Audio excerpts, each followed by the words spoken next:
it's very challenging to market your business as you start. Yeah. So there's always money that has to come out, Yes, obviously. yes, So you have to put out money to make money. Tanya stays in the diaspora and she has invested in businesses back home in Zimbabwe. One of the businesses is this lodge called My favcasa Lodge. We've been creating little picnic places for people.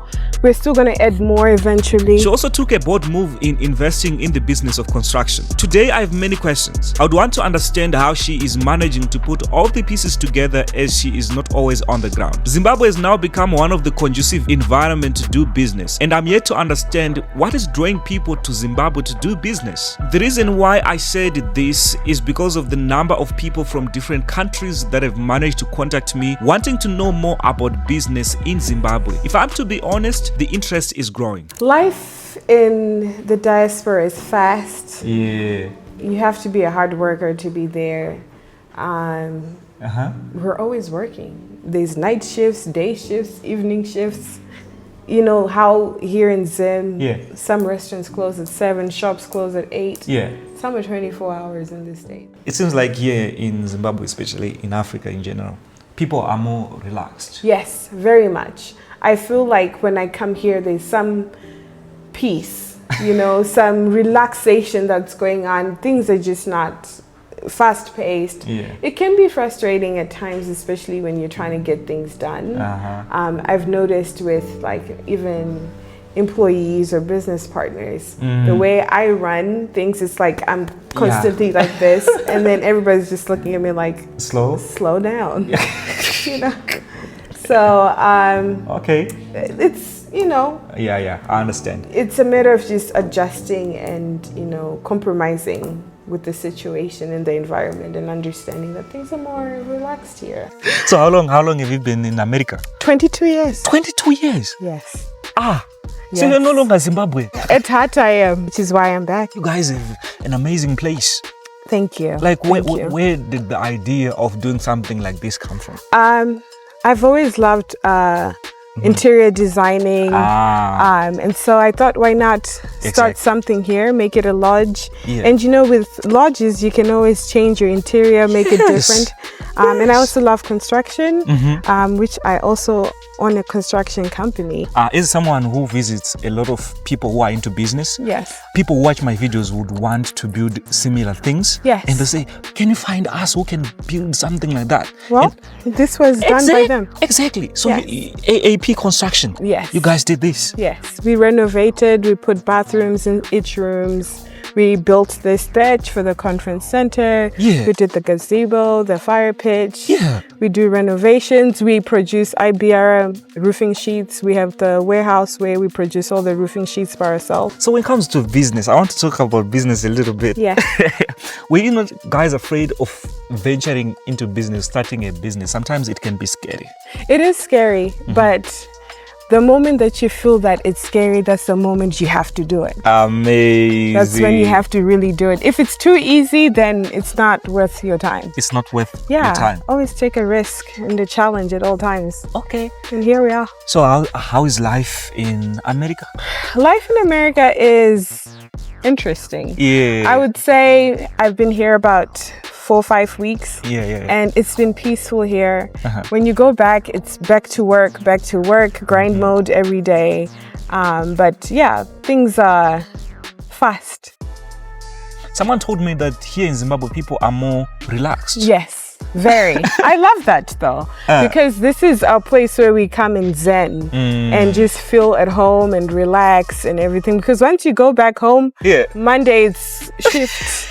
So this is why I created this place, so that people continue to have peace, and people in diaspora, when they come to Zim, they have a place, exactly, to show up and just enjoy the gazebo, the swimming pool, the fire pit, the conference center. We're working on a restaurant eventually, a spa. Yeah, please, a restaurant. Yes. Me, I'm a professional eater, so when I come here, yes, I'm a foodie too. So. Is America still the land of opportunities, other people would say?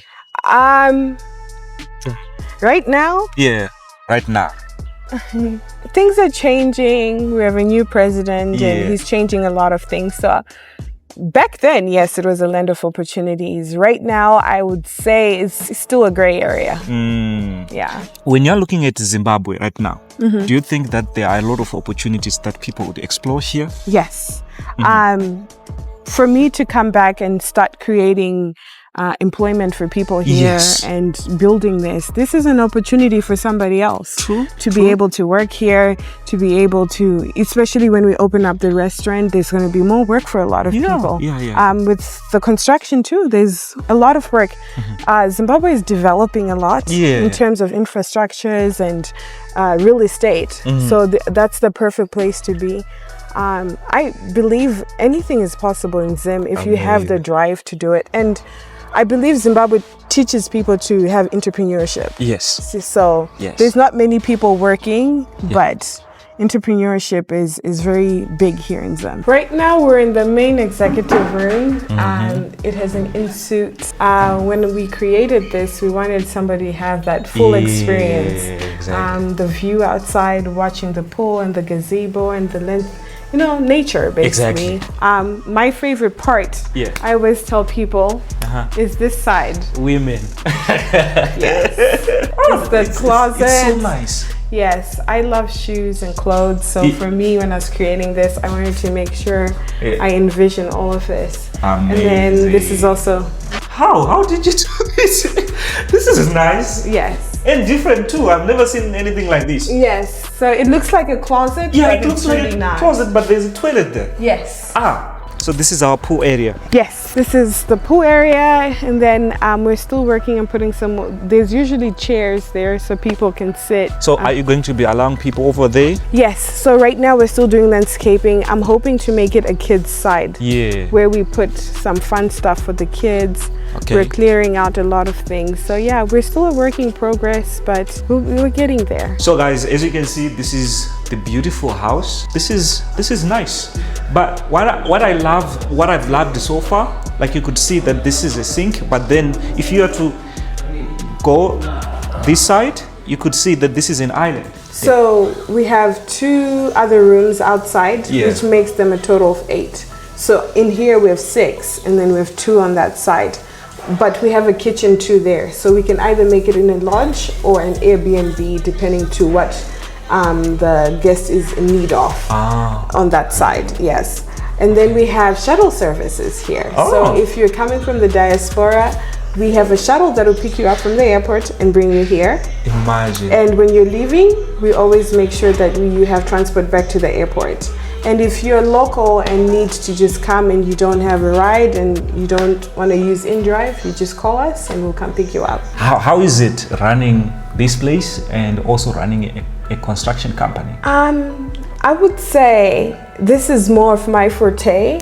Obviously because I get to be more on the female side and enjoy decorating and everything. And then there's the construction side where you have to be hands-on. You're going to check sites and see what's happening. With AP, it's 4 of us. So I have 3 other business partners and I am the only female. So for me, I just want to address that, women can be in construction. So I want to bring it to a lot of people who look at other things like, oh no, the construction, no. I've been in it for like 1.5 years. And I love it, actually. There are times where we go to the sites and see how things are going on. Like right now we're working on clusters in Mount Pleasant and Westgate area. And then we also produce IBR roofing sheets. So we have them at the warehouse, we have the machine. So sometimes we go there at 10 p.m. because there's no ZESA. So you have to wait until ZESA comes and you just see everything coming to life. So that's kind of nice. We do production. We're working on a generator so we can always do production at all times, even during business hours. How important is it to have business partners? The reason why I'm asking, here in Zimbabwe, people tend to move away from that aspect of having business partners. They say, oh, it's bad for business and that kind of stuff. People just want to be themselves. I think I always tell people there's no I in team, right? it depends to what you're trying to do, really. Yeah. If you're trying to be a makeup artist, then yeah, you can be by yourself. But the reason why we have business partners is because there's a lot that needs to come in. There's a lot of machinery that needs to be brought in when you're starting a business like this. So we're all in the venture together, and we're all putting certain finances to make this happen, right? So we all are shareholders of the company. Being a business partner, having business partner is also good because we all have different strengths, right? My other business partner could be good in certain things that I'm not good at. And then we all have our weaknesses where one of us has the strength. What are the challenges that you have faced so far doing business in Zimbabwe? Zesa. A lot of people are complaining about that. Zesa is a huge challenge because at times we have, so now we just print standard sized IBR roofing sheets to just have them there. But because sometimes if someone wants like a customized sheet, that means we need to now print it out. And sometimes the only time we can do it is when Zesa comes. And sometimes Zesa will come at 10. And it's difficult for people to work that time. Exactly. So we have to always go at 10 p.m. and start printing out our roofing sheets at night. And sometimes we're there until like 3 or 4 a.m. in the morning. Me being gone for 22 years, I found something for myself. It's just really finding your niche and then just go with it. You know, understanding what you want to do, do your research. Does it work for me in Zim? I mean, there's certain things culturally that can happen in America but can't happen here. You get what I'm saying? So you just have to find your niche and see if it works. There's never a wrong time to start something. If it fails, it fails, but at least you tried. Let's talk about this side of business where you have a lodge like this. Are you seeing the returns yet, or? Somewhat, yes. I would say we've done a couple small events, conferences here that has been bringing back returns. Would I say we're fully profitable? No. I would say because it's still new. And like I said, my expectation is always 24 months to start seeing profit. You can get profit but in 6 months. You can get profit in 3 months. But I set my expectations too far so that I'm not disappointed in the process. Amazing. So you're giving yourself 2 years. Yes. In the meantime, let's just do what we do best, and then if the returns come, they come. If they don't, we just keep on pushing. Right. A lot of people don't understand that when it comes to business. Exactly. They expect returns right away. Yeah, I think the analogy for me that I always use, like I said earlier, is a baby is born. A baby is not going to start working until they're like a year and a half. You don't have the baby and expect that baby to be walking tomorrow or in 6 months. You have to nurture the baby, feed the baby, allow those growth spurts to happen with the baby, the bedtimes, the good times with the baby, the sleepless nights. You know, those are things that come in with nurturing a baby as they grow.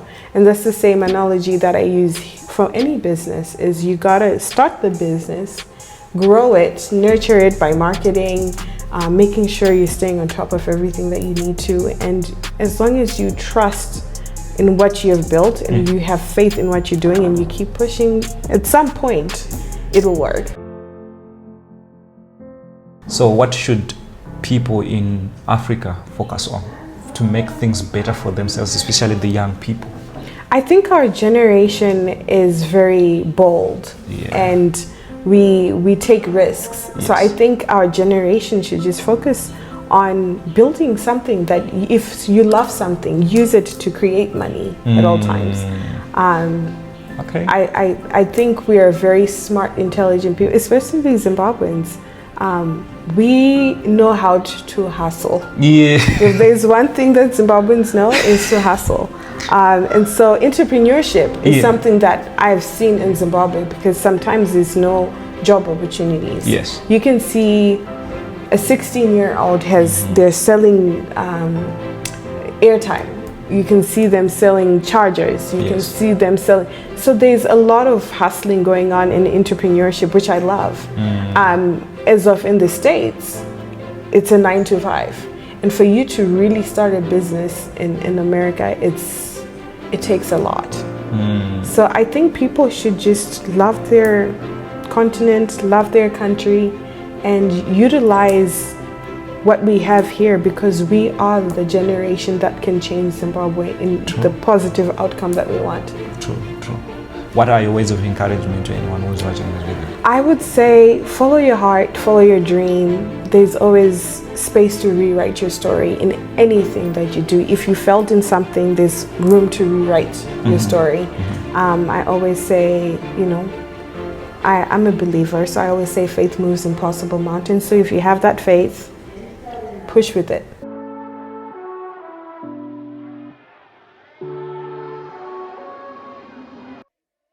Is there going to come a time that you are going to come to Zimbabwe full time? Yes. Yes. I'm just trying to see how things go here. I'm venturing into other things, but for now I'm still based in America. I'm happy that you mentioned that. The reason why I asked is that a lot of people want to come back, but they do it too fast, that they just come back without like a contingency plan. Yes. And then they fail here. Yes, and then they feel like it's Zimbabwe's fault. Exactly. Right. I understand the people who get frustrated with being in the diaspora, because like I said, it's work at all times. Yeah. But yeah, definitely having a plan helps. Having a source of income when you come back helps. I think another thing that scares people from coming back home is sometimes the media can exaggerate things. That it's happening, but it's not that bad. I'm one of those who came back and was expecting the worst. Oh. Yes. Because of the media? Because it's, you hear things are happening, and then I got here and I'm like, people are being killed by monkeys. Yeah. So, but it's been a beautiful 6 weeks for me here. What am I scared of here? Y'all drive. The driving is very... I will not be driving anytime soon. That's all I can say. But other than that, that's a situation. And the airtime and the data. Those data is expensive here. Hey. I think Econet is winning. Really, they found their niche and they're sticking to it, and us, we're falling for it. It works. Exactly. So, it's really bad. It is. I think I've spent more money on data than anything because I'm used to the lifestyle of unlimited Wi-Fi, right? And then you come here, you constantly want to be online and all those things. Our generation, we're social media addicts and stuff. You want to see what's happening on TikTok or Instagram or Facebook. So, those are the main 3 challenges. Nothing that I would say is huge. It's small petty things like airtime, Wi-Fi, data, and the driving.